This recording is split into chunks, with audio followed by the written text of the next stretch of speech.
This is the spoiler-filled review for Glass. As you can see in the title, the spoiler-free review is on my blog, which I left the link to in the description in the box. So let's get this party started. I surprisingly really liked this movie, you know, because Shyamalan lately, for the past 10-ish years, has been kind of hit and miss, you know, because I didn't see The Visit when it came out in theaters. I rented it, and surprisingly really liked it, even though I do feel like a lot of that film could have been cut.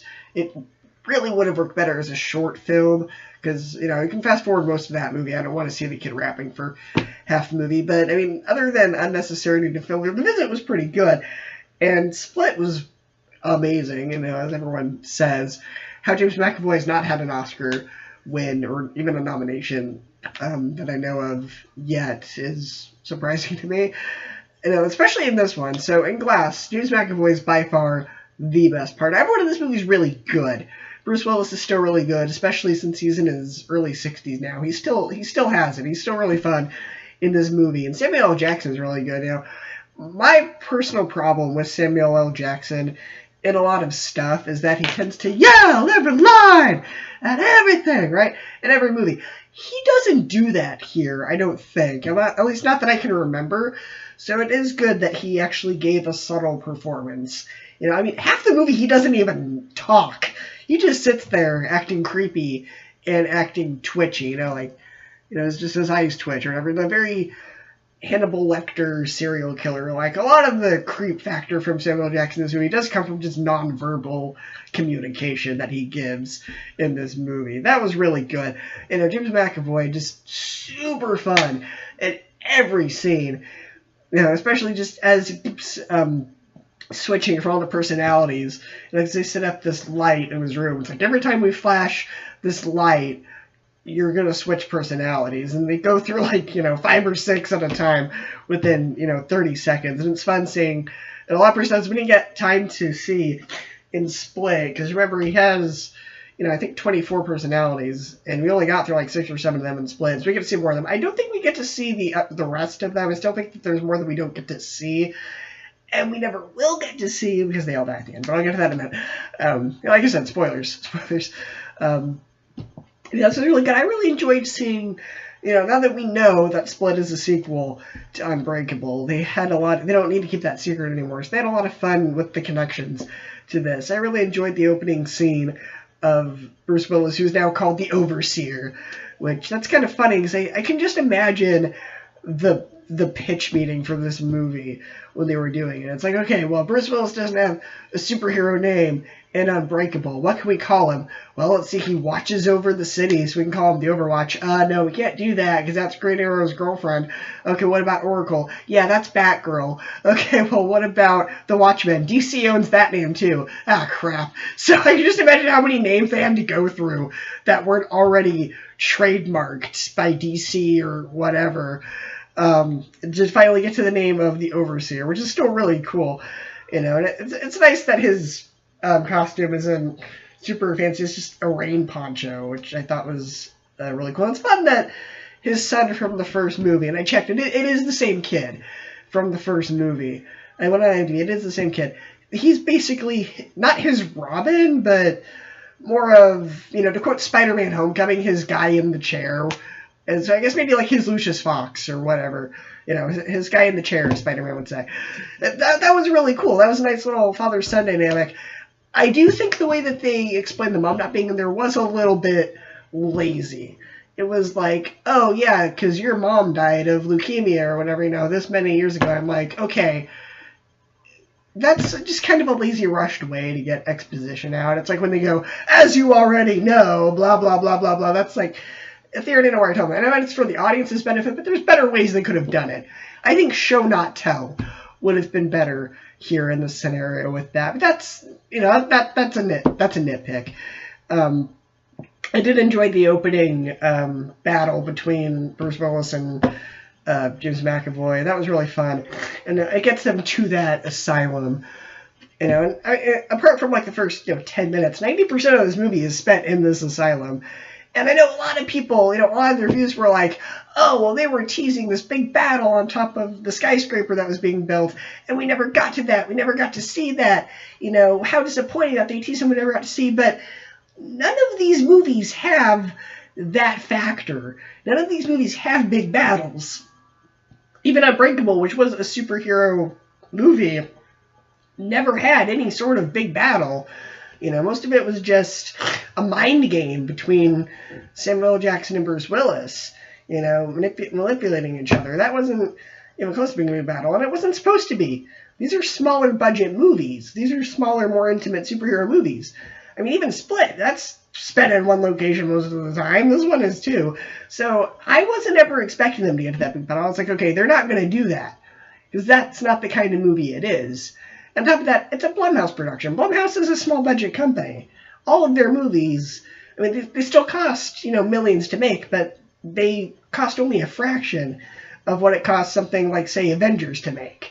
So I knew they weren't going to do that battle going in. I knew they probably wouldn't, because they don't have the budget for that. On top of that, it's not the right tone. I personally feel if they had done the big battle at the end of the movie, it kind of would have ruined the tone, ruined the style of the movie. But that's just me. I know a lot of people had problems with, oh, well, they all die at the end, right?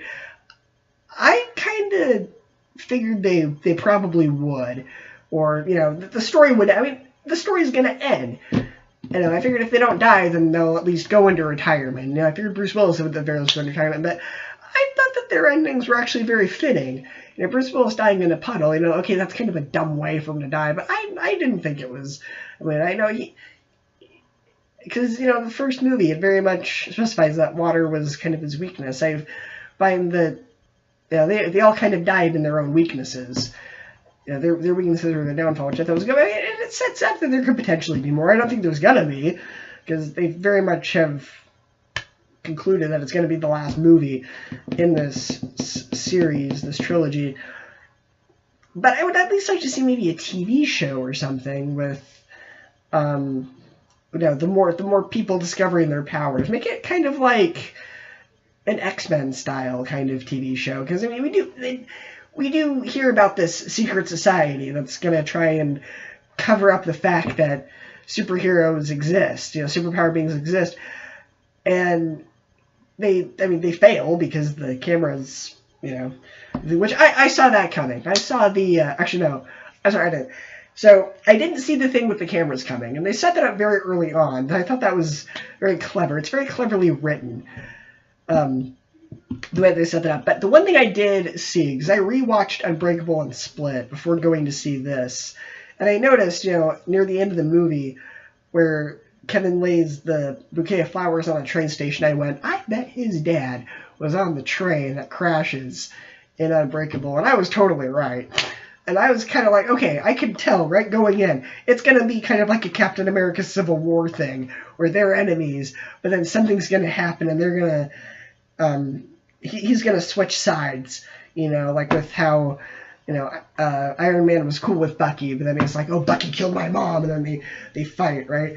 It was going to be a similar scenario, I figured, and it was. It was like, oh, Samuel L. Jackson killed my father on this train, I'm on the good side now, I'm going to kill Samuel L. Jackson. So I thought that was, I knew that was going to happen, but the cameras thing was very clever, I thought. That was kind of a, gotcha kind of thing. It harkened back to M. Night's earlier work.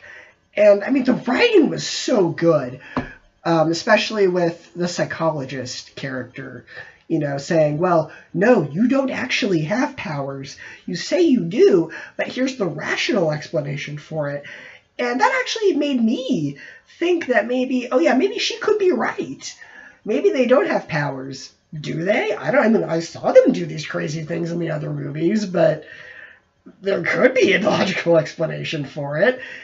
It had me doubting. I thought that was really well written and well acted. So yeah, I don't get the critical hate for this. I know a lot of that comes from the ending is awful, but I was fine with the way it ended.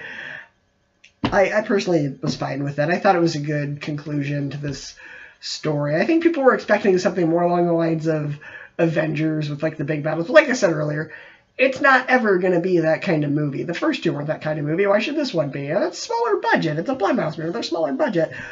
So I thought it was good. It does have some flaws, but very minor, very nitpicked flaws. I still really enjoyed this.